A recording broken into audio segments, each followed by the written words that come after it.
All right, welcome to number two of the String Break podcast. Actually, kind of started earlier, but apparently you have to, hit the button that says unmute the microphone. So when I went to watch it back for the first half of this guitar, I was just kind of saying no sound. So take two. I'll just kind of briefly go over what I've done to the guitar so far.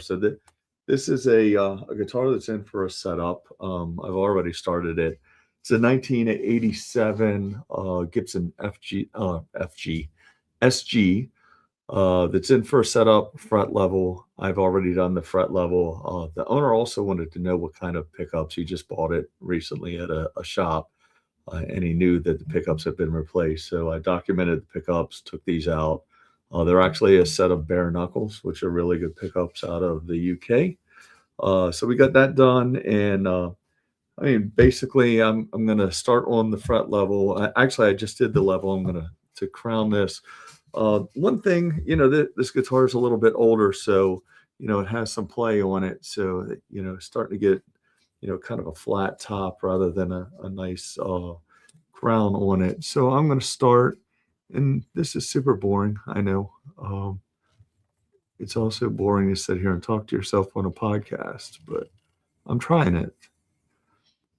So I'm going to take a marker and I'm going to mark the top of these so I can crown them and make sure I have a good crown on it, because remember, we want the intonation point to be at the top of the fret, in the center of the fret. So, and maybe one day, if this gets to be a thing that I stay interested in, which it should, I'll buy some better cameras and maybe be able to get a little closer in here. So this, the Sharpie that I'm using, I'm just trying to use the side of it,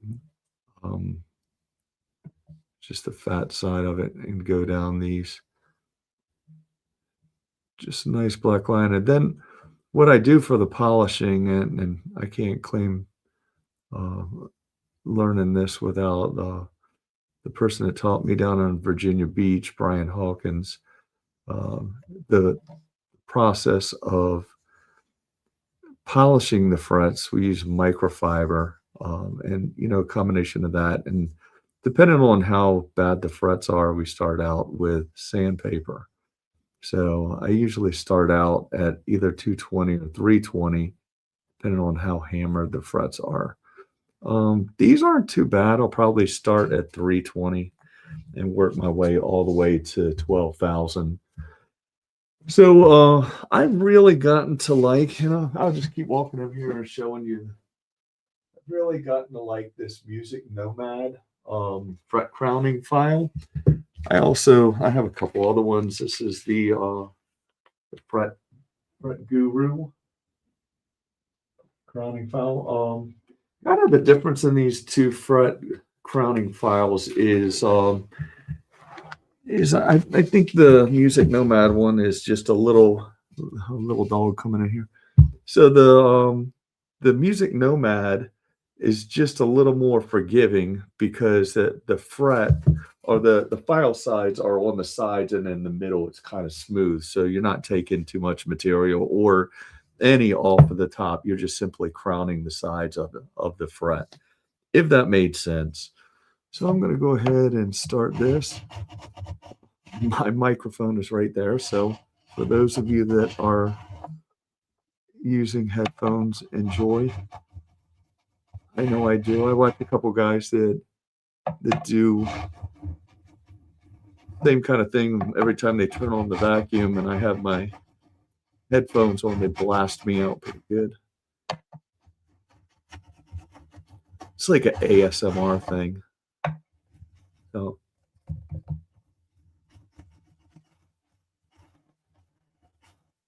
we're getting a nice crown on these. I'm sorry if I'm trying to make sure. Looks like we have nobody watching. So it's me and me and me.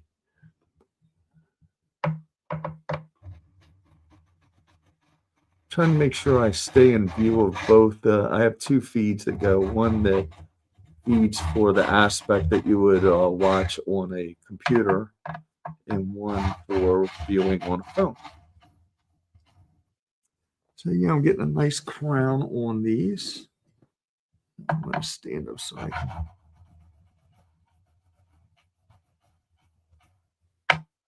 Sorry if you're looking at the back of my head. That's probably the best side of my head.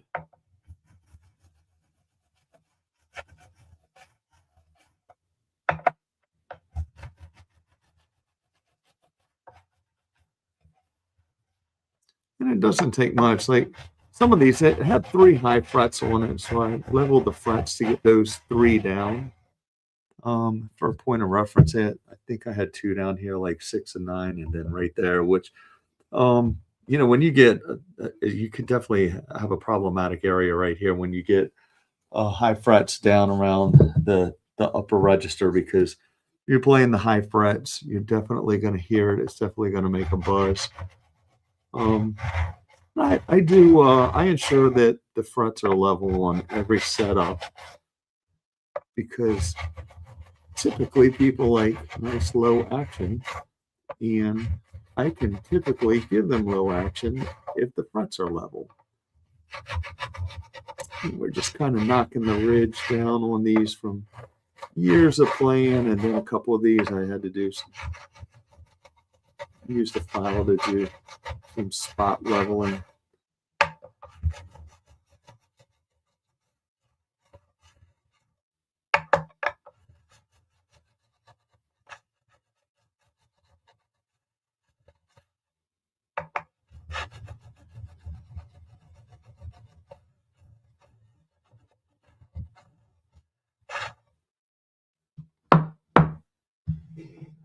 That looks, maybe we can get this one just a little bit. And sometimes I will, this is a good crowning file, but sometimes I'll pull out the fret guru. I need to knock a little off the top or get a better crown on it. These look nice now. So hold on, I'm gonna hit mute while I vacuum.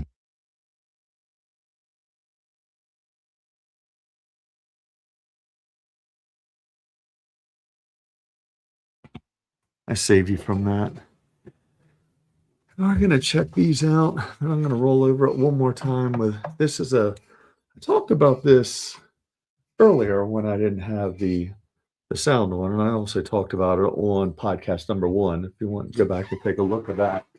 So for Black Friday, I bought a couple things tool related. So this is the front rocker that I've been using. I like it a lot. It's made by Skyscraper. I think I've been using those for a couple years. These are made out of aluminum. They're very light. The one that I just got that I talked about the other day is the StewMac fret rocker. It is heavy for a piece of metal that size. Especially after I'm used to using this for a while. The problem that I had with this is you kind of wear down the center after you're going up and down the files or up and down the frets so much. So if you get a high spot in the middle of that and it isn't perfectly straight, then it kind of gives you some false indicators on the frets that you may have a high or a rocking fret, if you will. You can take those, and I will eventually. The only reason I got this is it was on sale for Black Friday. They had it 50% off, so I picked it up. But I'll probably take the other one and put it on a flat sander, sand it down. So I'm just going rechecking my work here because I did have a couple that were high. So I'm going to work all the way down here. If I use this side. And then we're going to go along with a polishing job.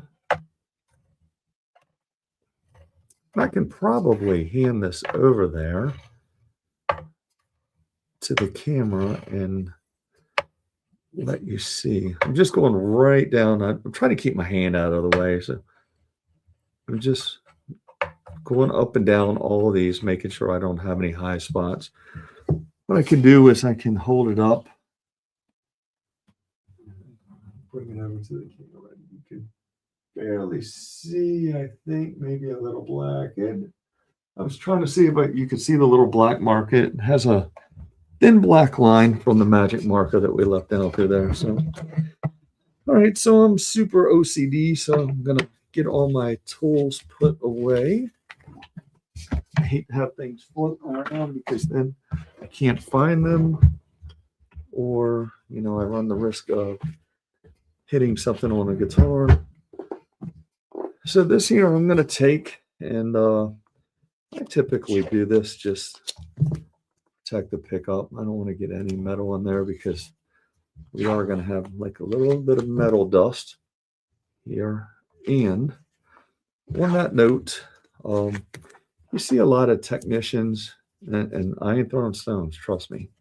But this was pointed out to me by a luthier about tape. So notice I use the green frog tape, if you will, and I do that for a reason. So kind of brought to my attention. I didn't know I used blue tape for years. So this is just a green frog tape. I get it at Lowe's. You can get it at Home Depot, wherever. But if you read on the inside of, in here, the very, very teeny writing in there, on the tape, it'll tell you what is indicated for use on. For instance, the blue tape that I was using for a while and most people use, it says right on it, don't use on nitrocellulose finishes. I'm not saying like every blue tape says that. The one I was using did. And one time it did pull a little bit of the finish off the side of a neck when I was taking the tape off, because that was a maple neck. I had to tape it off. So luckily for me, though, it was a factory flaw in the nitrocellulose on the side of it, and the factory took the guitar back. So it was it the tape? Maybe. Was it not? Who knows? They did say it was a bad batch of guitars that came out with a bad finish on it, and they repaired it for the customer. But I felt like crap because I took a little bit of the finish off the side. So when I was told, I was like, okay, that completely makes sense, because I was using the blue tape. And sometimes, depending on if I have to put it on the finish or not, I'll even tap it on my clothing or whatever to get some of the adhesive off of it, because I don't want to buy somebody's guitar or their finish. All right, so this here, I'm going to start off with, on this one, it's not too bad, so I'm going to use 320 sandpaper. I have a sanding block in there, and I take it, I bend it up. So I'm basically lightly rubbing over these, and again, this is for polishing. I'm lightly going over these frets in a motion where I'm kind of take my hand like that with the little foamy bent up in the middle. So I'm kind of riding up one side, if you will, and then back up the other side, back and forth. And I'm not putting a lot of pressure down, so I don't want to take a lot of material. I also don't want to hit the finish. And that kind of gets us started. I get a nice shine already starting on these. So then I'm going to move to the next thickness. Now I'm out of sandpaper. I'm now into microfiber. So sometimes if the frets are really hammered, I'll start at 120 grit. I don't have to do that too much, but I have in the past, and then 220, 320. And then that was 1500 there I just did. So I just kind of moved through this. These are, you can buy these in two different places. You can get them on StuMac. You can also, I think I actually got these on Amazon. They last a good long time. And again, really all you missed, I took the strings off earlier. You try to stay in the frame of the phone. Try to keep my hands out of the way. So really all you missed is I took the strings off of it earlier. I straightened out the neck. I've already straightened the neck, the truss rod, and all that. when you're doing a setup and you're doing fret work on it, you want to make sure your neck is perfectly straight so you can ensure that the frets are level.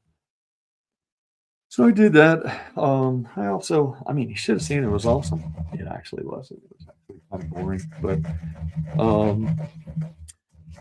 so I use two different methods, and I'll do this again in other videos. If there's things that you all want me to zero in on, just let me know. Um, I I usually use just a typical art ruler. It's a super straight edge. I make sure that it's straight. And I also use a notched straight edge.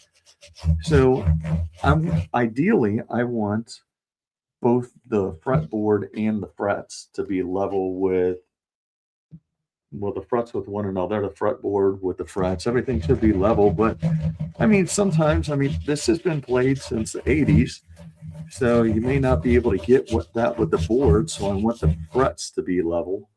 And this was the case, like the board is just a little bit off from the frets, but the frets are all completely level with one another now. Sorry if I'm in the camera, out of the camera. I'm trying to keep arms back, and this is something that's definitely easier standing up over top of it. There are things that I find when I'm working that it's easier to do standing up than sitting down, and vice versa. There, when I start making adjustments, I'd rather sit down and work on it. Sitting down where I'm kind of at eye level, I think you get a better field of view on that. All right.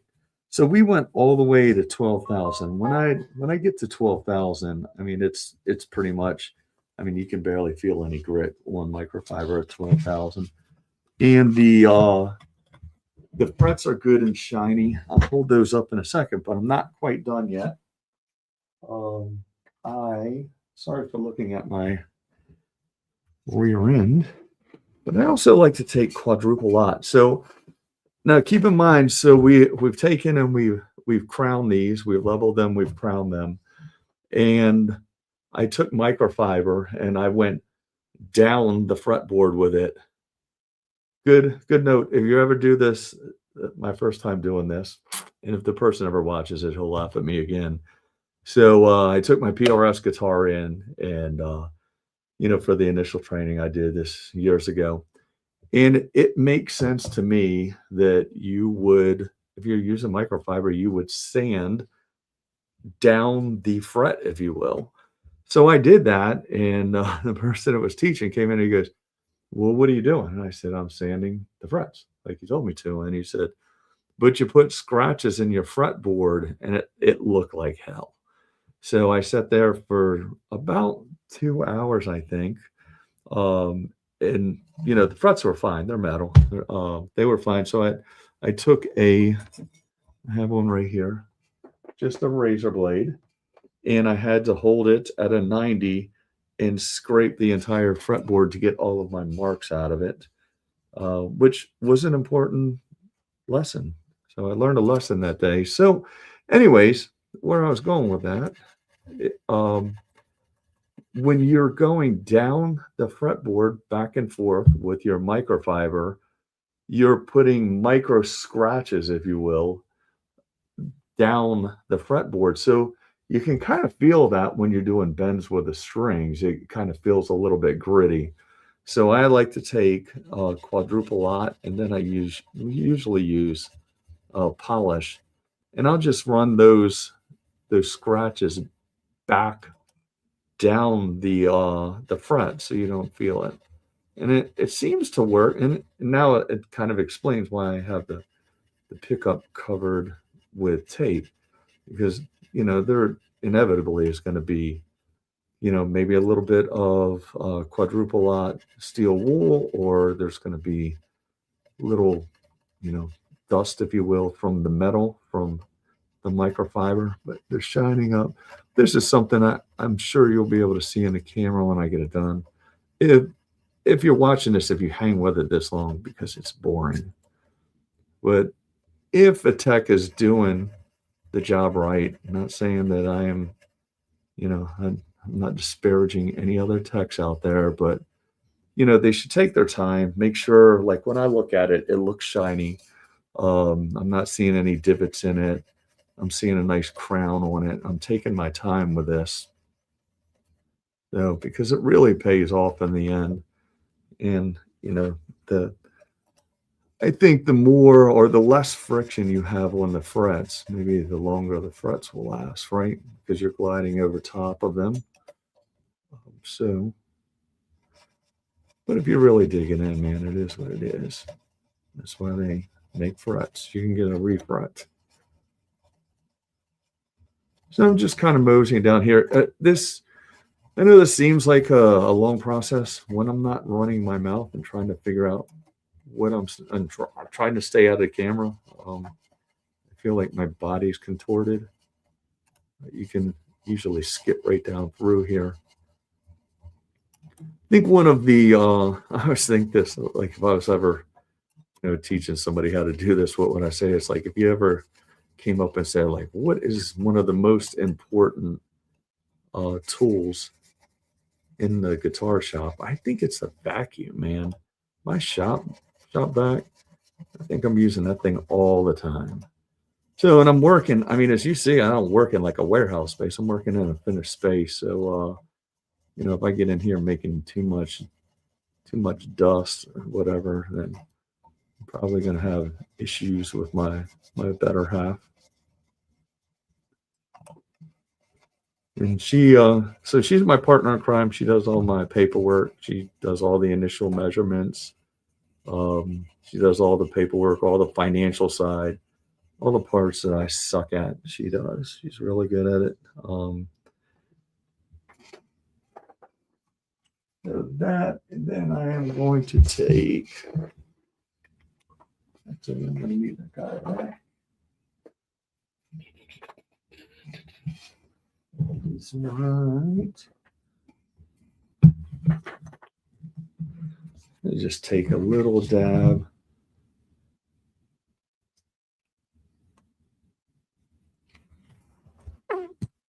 Let's spill this stuff.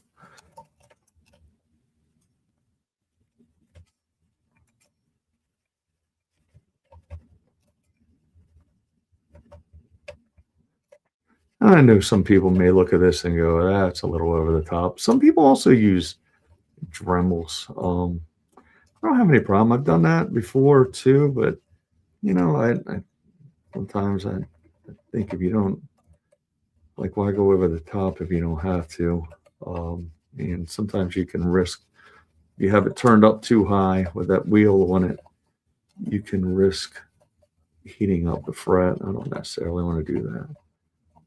This works fine. Because they're already smooth, they're already shiny. I'll hold it up here in just a second. I'll tell you some of the products that I use also. I mean, so far you've seen, I've told you about the microfiber. I use for polish lizard spit. I like that a lot. I know a lot of people, especially a lot of guys my age, have always used lem oil, whichever way you want to call it, on their fretboards. I used that for a while. And to tell you the truth, I like F1 oil so much better. So much better. So much more. So much more better.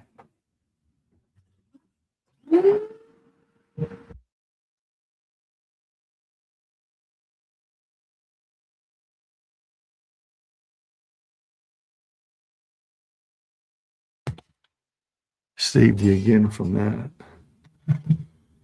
So again, this is, if you were wondering what I was talking about, F1 oil. I love it. You can use it not only on fretboards, but acoustic guitars with like natural wood, anything that's natural wood. This stuff works great on. I usually take it on a couple, just little small beads. Then I keep a rag over here.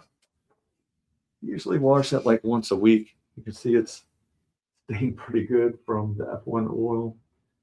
So I don't let too much accumulate on here, but there's always like a little bit of residual left in there, except for when I wash it, of course.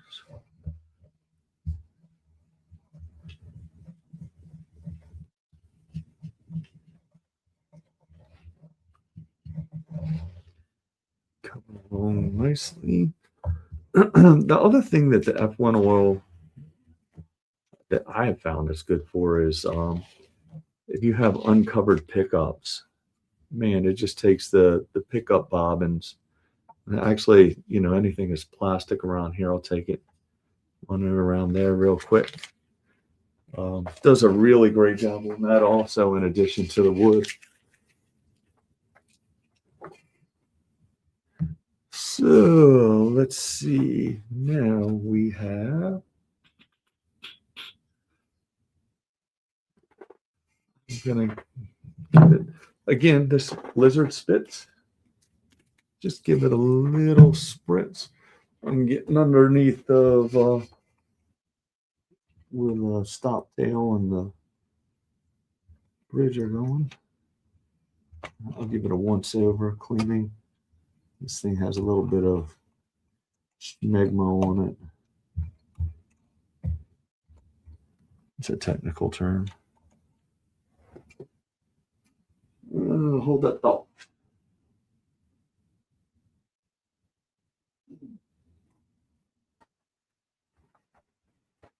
And this customer likes String Joys 942s. These are the signatures.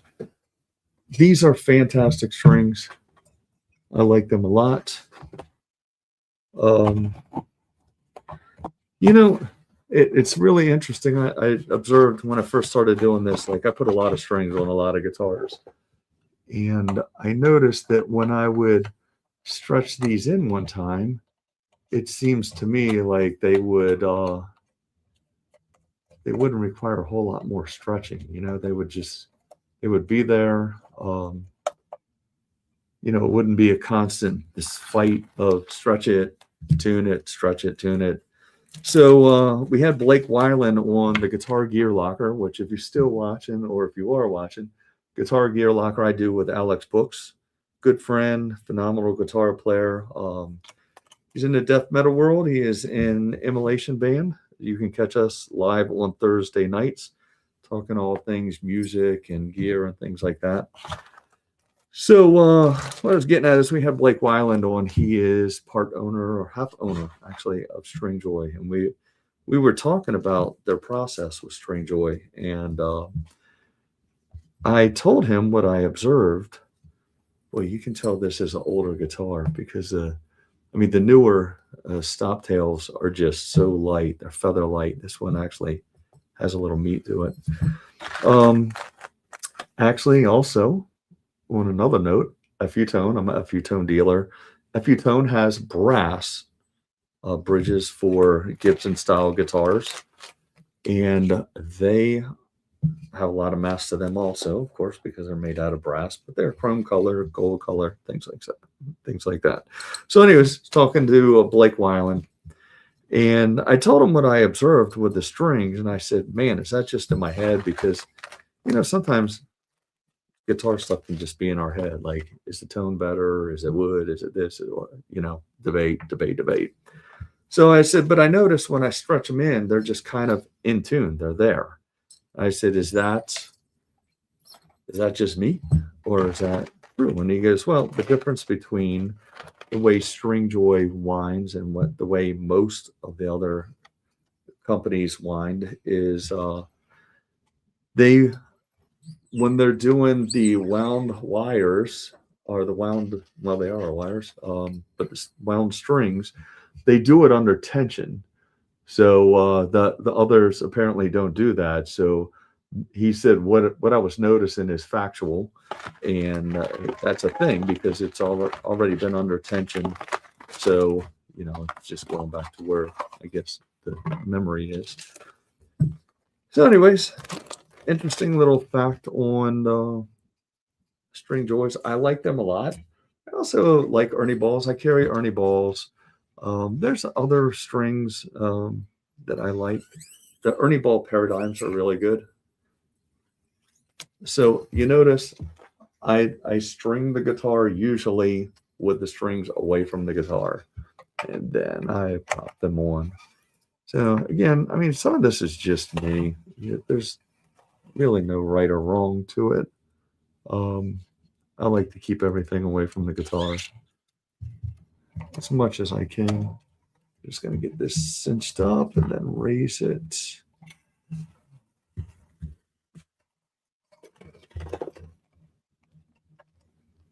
And we'll get that guy tightened back up.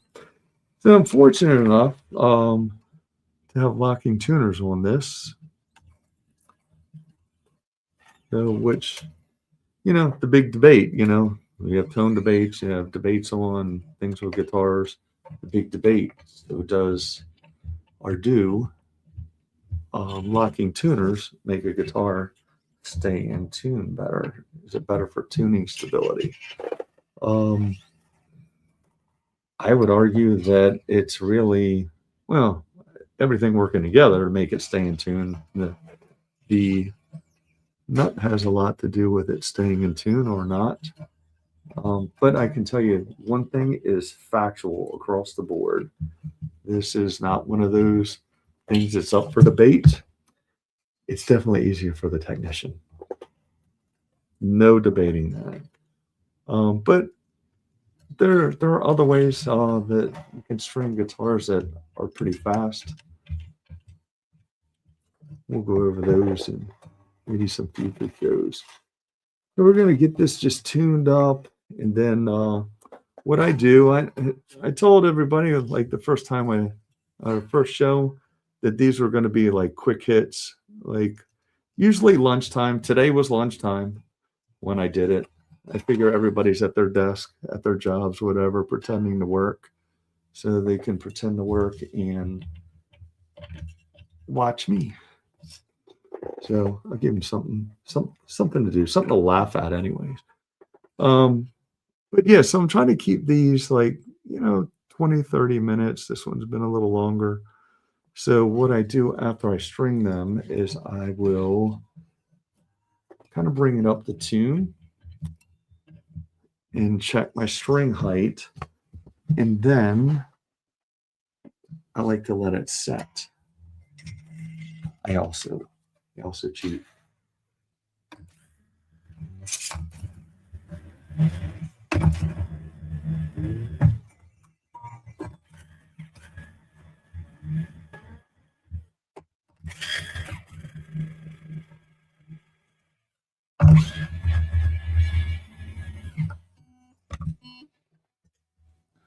So just down and dirty to get it close to tuning, I'll use a snark, which the older snarks I like a little bit.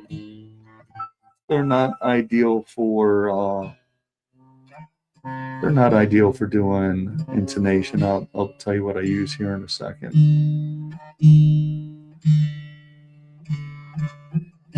Like I said, I'm gonna just get this close. So this is just my thing. Maybe everybody does it. I don't know. I generally will not. I generally will not do a same day. I have done same day setups for people that really need them. But I like to let the guitar set out for a while. Not outside, of course.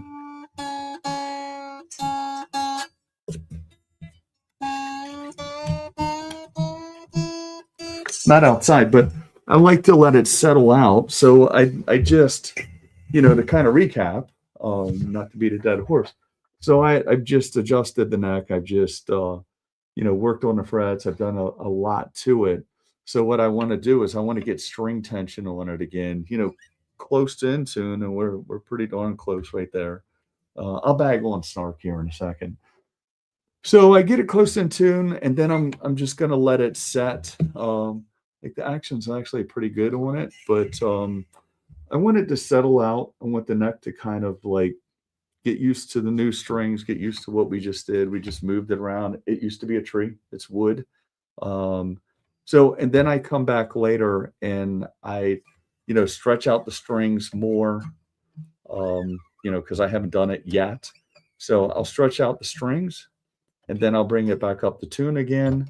And then that's where I'm gonna, do the intonation and all that good stuff, do the final tunings. And I think that's helped that. I mean, no technician likes to have a return, like somebody coming back because you didn't get it right. You want to get it right the first time. So I think that's kind of helped me to keep that at a minimum.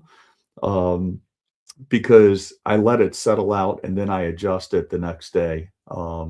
So uh, so that I think that's my way of doing it. That doesn't mean it's necessarily the right way, but it does seem to work for me. So I said I wanted to bag. I, I so I don't think I said this. I used to be a firefighter, so we talk a little bit of shit once in a while. So I can't help it sometimes. So plus I'm a shit talker anyways.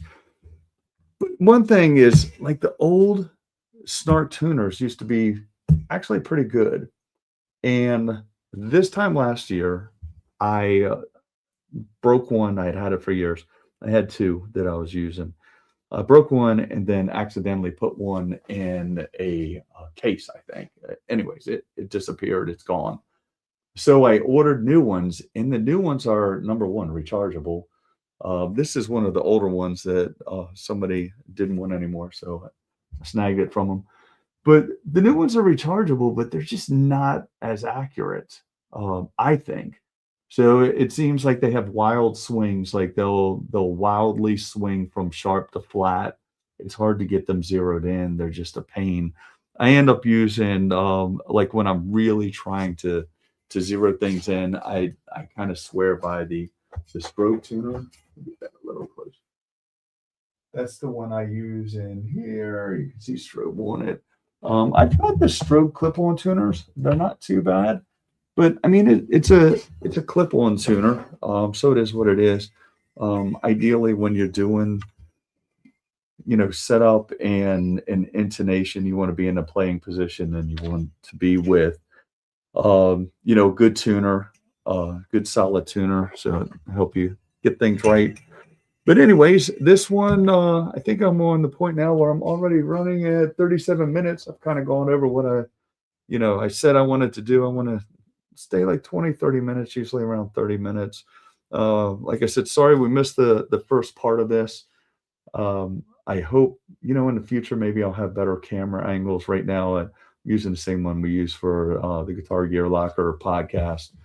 So, which is all stationary over there. So, seems like I can see me. Hopefully you can see me. Hopefully it's all right. But I'd like to eventually get something that points down, so when we're doing things like this, we can have a better vantage point.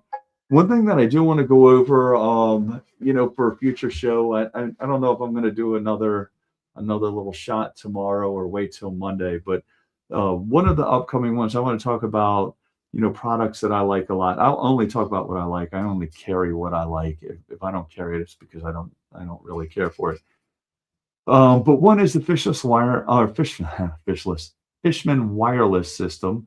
We'll talk about that in an upcoming show soon. I want to talk about the GraphTech unlocking nut. I like that a lot. I have it on one of my guitars out here. I'll bring that in here, put it on the bench, and we'll do some stuff with it next week so we can see the unlocking nut and see how it works. I think it's really interesting. I'm not a big fan of fine tuners. They're kind of counterintuitive to me.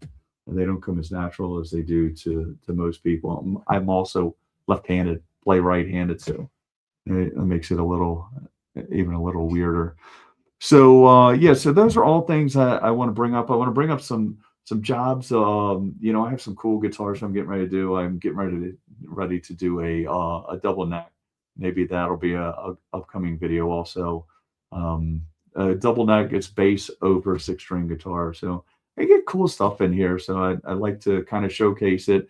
And also, my customers can tune in and they can, kind of see what I'm doing to their guitar and get a heads up when it's ready. So anyways, happy Friday to everybody. Thanks for tuning in. I hope I didn't bore you stiff, but it just kind of is what it is. It looks, that's a bright light. It is what it is. It looks kind of boring, but I think once you get into it, if it's something that you're interested in, I like it a lot. It keeps me occupied. I find guitars interesting and keeping them adjusted and things like that, and keeping them to their maximum playability. So good stuff. Happy Friday. Have a good weekend, and I will see you on the next one. Thanks for tuning in.